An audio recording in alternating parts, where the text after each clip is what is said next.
Welcome back to the channel. My name is Philip. Don't forget to like, comment, subscribe. And in this Unity tutorial, we're covering Photon Fusion again. And we're actually going to use an asset I created for Playmaker users to utilize Photon Fusion with Playmaker. But if you're not a Playmaker user, stick around. You'll probably still find following along with this tutorial useful because with Playmaker, we use visual maps to connect the logic of the game. And so a lot of people find multiplayer kind of complicated, and seeing these visual maps that we're going to be using with the Playmaker editor might help you grasp the different concepts that we're using for multiplayer. If it doesn't work for you, I'll be putting out another tutorial down the road, if I don't already have one already, of creating room lists with Photon Fusion. So that being said, let's hit play and see what our goal is. So I've shown this before in a previous episode and how my on the demo scenes on my Fusion Playmaker asset. And we're using the same tool, we're using the same scene, but we've added some new logic to have a room list first, where we join a session, which previously known as rooms, before we actually launch our character into the game. So if I click create session, what I have my logic set up as is actually creating a random room, and then it's spawning my little character here. So let's take a look at the logic and see how we accomplish this. So we're going to look at the fusion logic, and in the past, let's just go ahead and maximize this since my face is taking up a lot of that bottom left. In the start state, what I had done in my previous demo was there's just a button on the screen, you click start, it connects you, spawns your character. So here, we're not doing that. Here what we're doing is at start, we're not even waiting. I just didn't put a button to connect you because what I want to do is just get in right away to show you the demo. So right on start is trying to connect to a lobby. So the previous action we had used was just the start game action I made. And that just connects you to the server and puts you right into a session or a room. But we don't want to do that yet because we want to actually see the room lists, the session lists, so that we can actually pick where we want to go. So what I'm doing is connecting to the lobby first. Once I've successfully connected to the lobby, Photon has a callback after they update the session list, the room list, and it's called on session list updated. And we can utilize that in my Playmaker tool, and it's already here. But to get to those, you right click, you go to add transition. You can also do it as a global transition if you want to. So the global transitions is like this one, this Fusion on player join. But I want to know exactly the order my logic's going in. I don't want a global transition to accidentally interrupt the main flow. This main flow is really important.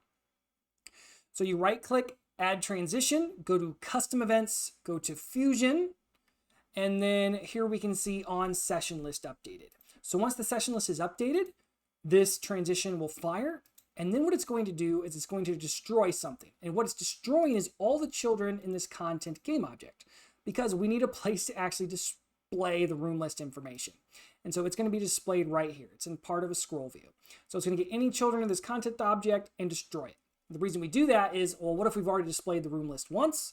We want to destroy all the children and build it again. Now, with my current logic setup, it's only going to get it once, but you could have a separate FSM that after this is done, it allows that FSM to continue, and anytime the session list is updated, it's going to delete all the children and repopulate them.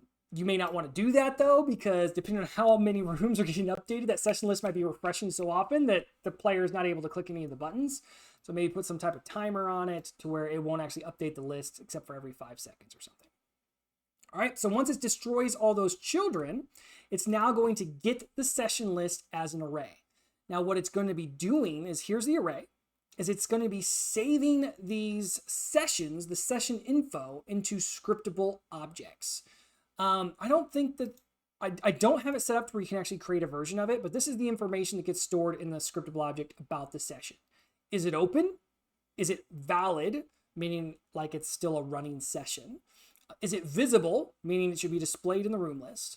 What the maximum number of players are, what the name of the room is, the number of players that are currently there, and what region it's part of.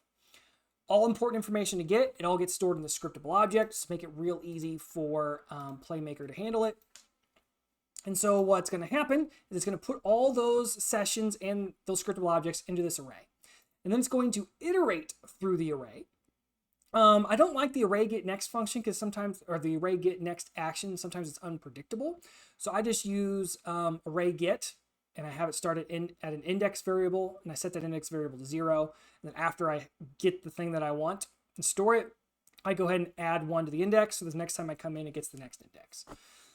So after we get the session info, it's going to go to this finish transition, and it's going to come over here, and it's going to use the action Fusion get session info. And so from that scriptable object, it's going to get all the info about that session. You can choose what you want to use from it. In this demo, we only use the name and the player count. I guess we're using all of it because if it's not open, we're not going to display it. And if it's not visible, I don't think we're going to display it. So here you can see there's even a bool test here. We check, is it visible? If it is visible, then we're going to go ahead and do the event create entry. If it's not visible, then we're going to finish and go back to this little array loop and get the next session in the list and see if we should display it. So if we're going to create the entry, we have this create session entry, and none of these are any new actions I created. These are all just vanilla built-in Playmaker actions. And so we're going to create an object. So I have created a prefab, and feel free to use mine and change it how you want. But the way I made this prefab is just in this content scroll view, as I added a horizontal layout group and created what I want each room list entry to look like with the name, how many players and whatnot. And once I liked what it looked, then I drug it into my prefabs folder. So here we have our room entry prefab. All right, you can see it right there. And so the room entry parent, it's just an empty game object, but it has a width and a height. And it's got a horizontal layout group to kind of make it real easy to keep everything laid out. And then I have my logic on it. So the thing that this FSM needs to know is where the join button is, where the room name is, and where the player count is. Because the FSM that creates this prefab needs to be able to access this FSM, get those game objects from it so that it can assign what the room name is, the counts are, and if the join button should be visible or not, or interactable or not. Because there are some rooms that are visible but aren't open, and so we want the join button to be grayed out. All right, and so this doesn't have any other logic in it, does it? Oh, maybe I do. So I have it. One thing that I always have UI do whenever I'm creating it at runtime is for some reason Unity likes to jack up the scale. So I tell it to go ahead and set the scale to 111. And yeah, so that's the first thing it does, is make sure its scale is set to 111. And this update event gets sent from the Fusion logic here. And so it's going to create the object, and then it's going to set in the variables FSM, there's a variable name called session, and that's just the session scriptable object. And so rather than from here, try to set the text mesh pro with the room name, the text mesh pro with the player count, and then deciding if the join button is selectable or not, we're just going to let each entry handle that logic itself. So we're just telling each entry what its session info is by just storing that session info scriptable object into that FSM. And then once we've done that, we then tell that FSM, okay, we've given you the scriptable object. Now I want you to go ahead and update yourself. So we see this update event that we're sending to it. And if we look in its FSM on the room entry prefab, we can see this update transition. So it's waiting here until after we've already put that scriptable object here. Because we don't want it to try to run all this until we know that we've set the scriptable object into this here, this scriptable object variable. So once we tell it to update, then it gets the session info from that scriptable object. And if it's visible, we continue. If it's not visible, we go ahead and destroy it. Because that's just the easiest logic I found. We could have done that over here to where on the Fusion logic, we could have done that here on get session info. I could have also done another state where it checks if it's visible. And if it's not visible, then go ahead and go back here and just don't create anything. But some of you might be like, well, you shouldn't be creating objects just to destroy objects. But I'm like, you know what? It was cleaner at the time. Do either way. But what I did is I went ahead and yes, I am creating it and then destroying it. essentially in the same frame. And yes, that's probably creating a little resource hit, but we're not even playing the game yet. It's just during UI. I'm not too worried about it. But that's what it's doing. It's double checking to see if it's supposed to be visible or not. And if it's not supposed to be visible, then we're just going to destroy ourselves and not continue. But as long as we are supposed to be visible, we're going to go ahead and continue. Then we're going to check and see if we are open. If we're not, it's going to do this disable join button. And it's just going to get the join button and set it as not interactable. All right. So if you're not familiar with that, on the button, it's got this interactable bool. And if we disable it, then it does whatever its disabled graphics are. But if it is enabled, then it looks how it should if it's enabled. All right. And so after it's done all that, it's going to set the texts of the room names and the player count. And then it's just going to wait. And if you decide to click the join button, then it's going to do the action we've seen before, Fusion start game, and it's actually going to join the session with session name from the name variable that we pulled from get session info. So if we go ahead and go back, discard my changes. If we hit play,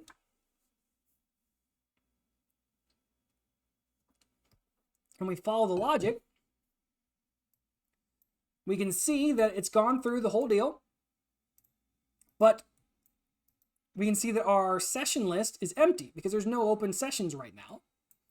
And so it gets to the end, where at the end of the room list, what it does is it creates a create session button, because maybe I don't want to join into the rooms, or maybe like in this case, there isn't a room. So we need to create one so that we can start playing. All right, so that's what that looks like if there's no rooms open. But if I go open one in a build, all right, so here we are. So I'm on a build window now. I'm gonna go ahead and create session. And this must be an older version of what I did because the aspect ratio is all weird. So here we can see nothing happen, right? Because I just created the session. Now I have a room open. Might be worthwhile to maybe in like some faded out letters have the room name in the corner for the players. They can tell their friends what room they're in. But right now I just have my little puppy dog here running around Fire Hydrant Land. But now if in the editor I try to join, now we can see there's a room list and there's a session available. Now what I do to kind of take away some of the load from the players is I just create a random room. Especially since I do a lot in VR, less typing is better. So I just create a random room, and you can see that we're creating the create session button. And it's been a while since I made this, but the logic must be on the button. You can see here I'm setting my scale 1, 1, 1, 1 because it's a UI element. So on the button, click event, it creates a session, and I'm just creating a random number between 1,000 and 9,999. And then I build a string that's just room hyphen, then that random number, and then I just start a game with that room number, and then it destroys itself. Yeah. All right. Discard changes that. All right. So now I can see that the room has a maximum number of 10 players. There's only one in there now, and that's this guy over here. So let's move him a little bit out of the way. All right, and so now I can come in here and I can just go ahead and click join. And it should now be attempting to join. Now it might be lying to me because sometimes, let's go look. It probably didn't register the click. So here's the room entry. There's the join button. See room entry, Playmaker. Yeah, see it didn't register the click because my mouse wasn't focused on Unity. So if I click into the game window and then click join, now it registered the click. And here I am walking around with the other player.